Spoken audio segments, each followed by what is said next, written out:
was quite the speech to follow up with, but I'm very pleased to do so, Mr. Speaker. And just last week, the Globe and Mail published an article titled "Life in the Slow Lane: Dial-Up Internet Still a Reality for Hundreds of Thousands in Canada."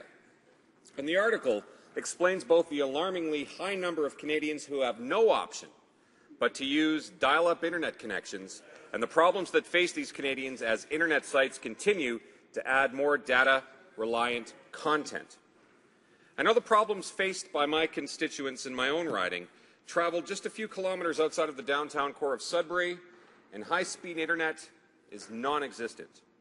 I can tell residents almost to the meter where my cell phone loses both 3G internet access and cell service, the so-called digital divide which separates the high-speed haves from the have-nots.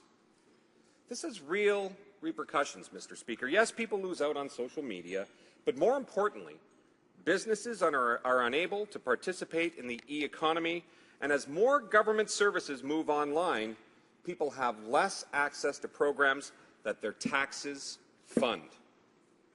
Unfortunately, Mr. Speaker, this government seems determined to do nothing to rectify the situation. The announcement of the upcoming spectrum auction made by the minister in March offered a real opportunity for the government to overcome the digital divide. A strong rural rollout requirement would have forced telecom companies to expand the areas covered by wireless high-speed networks, and set-asides for the so-called new entrants would have ensured real competition to drive down prices.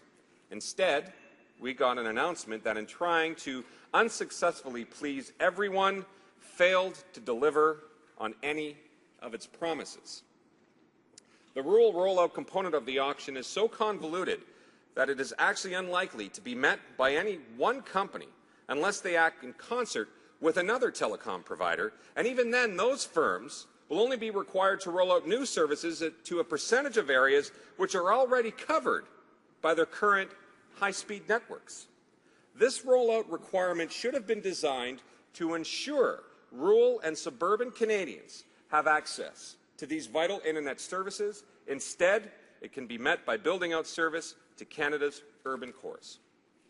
And instead of a strong set-aside for smaller cell phone companies to ensure the real competition in Canadian firms, we got a cap for Rogers, Bell and TELUS, coupled with a relaxing of the foreign ownership rules for all other telecom companies.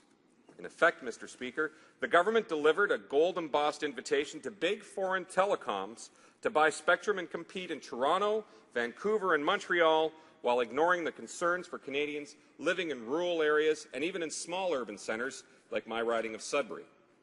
In summary, this government seemed so unprepared on this file, Mr. Speaker, that when the minister appeared before the Industry Committee, he said that his department had not even come up with an estimate of the revenue that would be generated from this auction, and the government is unwilling or unable to say where the proceeds will go.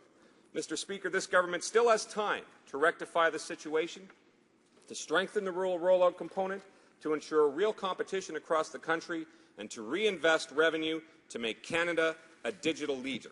But time is running out. Thank you, Mr. Speaker. The Honourable